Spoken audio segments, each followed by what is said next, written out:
Hey brother, welcome back to this Making of a Nice Guy series. In this video, I want to talk about how not understanding our value and worth can actually cause us to be hell-bent on trying to prove ourselves. Because we don't already believe that we're valuable or worthy, and so we need to demonstrate it. We need to prove it. In fact, we look for signs of it outside of us that we are that. We need someone else to tell us that we're valuable and worthy and okay. And so I want to tell you my story, my own personal journey, and then I want to invite you to tell me yours.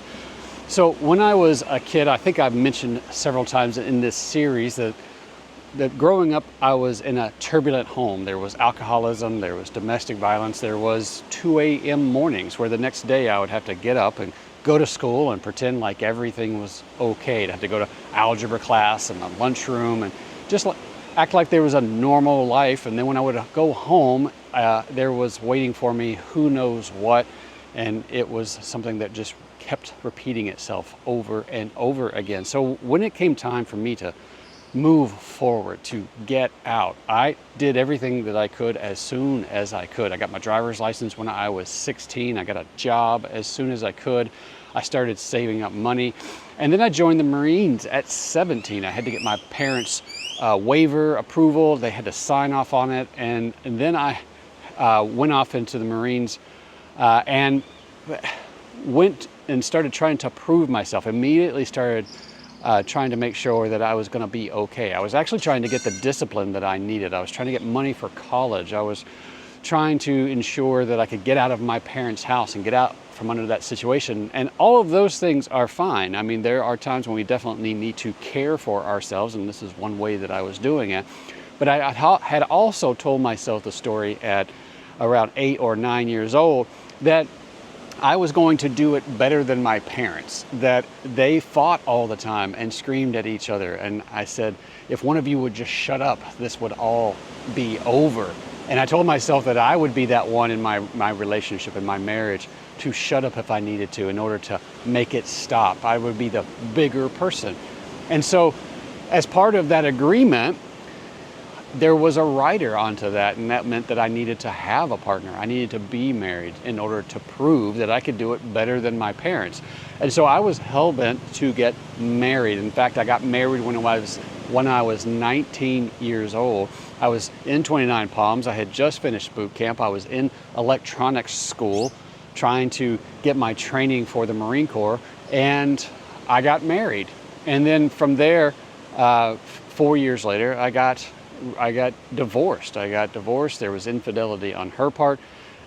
We couldn't reconcile, and I got divorced. I got almost immediately remarried. I met a woman that I worked with, my current wife, and we spent all of our waking hours together, all of our time together, and we seemed to click very well. In fact, we did click very well. She fit the ideal image of the person that I wanted to be with, and we really enjoyed each other's time, and we worked really well together. So this seemed to be a match made in heaven, and it's worked really well for almost 28 years. But the reason I say that it seemed like, and all of that, is because we tend to have a story about who we think we are and who we think the other person is, and we project onto that other person who we think they are, and we try to make that person fit the image of who we think they are, and that leads to expectation and frustration and resentment and confusion, and it keeps us from seeing the person who is actually in front of us. And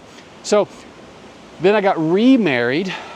We dated for 9 months, no particular reason. We just enjoyed each other's company for 9 months, and then we got married again. And so it went from being a series of events of me trying to prove myself, and I was hell-bent on trying to prove myself. I was hell-bent on trying to prove myself in putting myself through college and going to work and raising kids and making more money and having a bigger house and having a nice car and having a decent-sized bank account and having some investments and some retirement. I tried to prove myself through running. I tried to prove myself to run farther and farther and farther. I ran sometimes 6 days a week, 8 to 10 miles a day. I tried to prove that I was strong, that I was smart, that I was tough, that I was enough over and over and over again. And what happened was it never worked. I could never be enough in my own mind because I did not believe that I was enough to begin with. I did not believe that I was valuable, that I was worthy, but I was looking outside of me desperately all the time for signs, signals, proof from other people. I wanted other people to demonstrate my value and worth to me so that I would know that I was valuable and worthy. And this is what validation is all about. When we look outside of us for signs that we're valuable, we're seeking validation. And it's a needy energy. It's a lacking energy. It's a scarcity energy. In fact, we have a colander, one of those things that you strain spaghetti with. I had a colander that no one could fill. They could pour as much as they wanted into the top and it would just drain out the bottom. And that's what happens in relationships where we don't believe that we're enough. The other person tries to love us enough. They try to spend time with us enough. They try to give to us enough, but they can't because we don't know what enough is and we don't believe that we're enough. So our colander just lets it all drain out the bottom side. And eventually that person is depleted, exhausted, drained, tired. They feel like they can't do enough, be enough, and they start to doubt themselves. They start to doubt that they're enough for us, that they can love us enough. And so they start to doubt themselves, and then they pull away from us in the relationship because they need to survive. They need to take care of themselves. They need to keep from drowning. They need to keep us from pulling them under.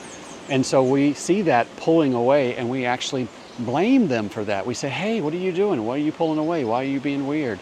Don't you love me?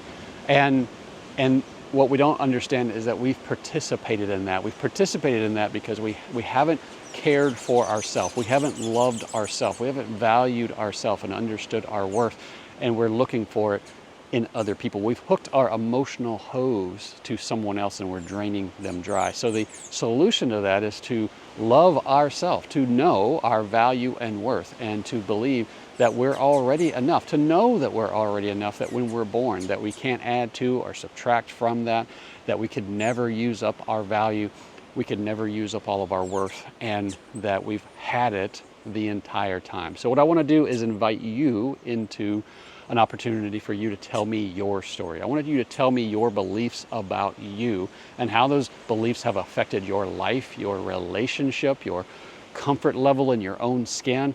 I want you to tell me your story, and I'm going to ask you some clarification questions for you so that you can get clear about what it is that you believe and whether or not that's true, and whether or not it serves you, and whether or not you want to believe that anymore, whether or not you want to live that way anymore. I want to share my insights, my own personal journey with you, insights from the men that I work with. I want to point to resources, books, movies, videos, courses. I want to point to resources where you can start to surface your own answers for how you want to live and who you want to be and where you want to go and who you want to spend time with and what you want to experience in this life, in your life.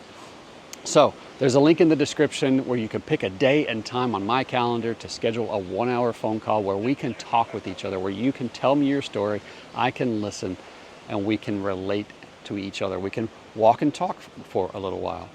All right, brother, that's what I'm inviting you into.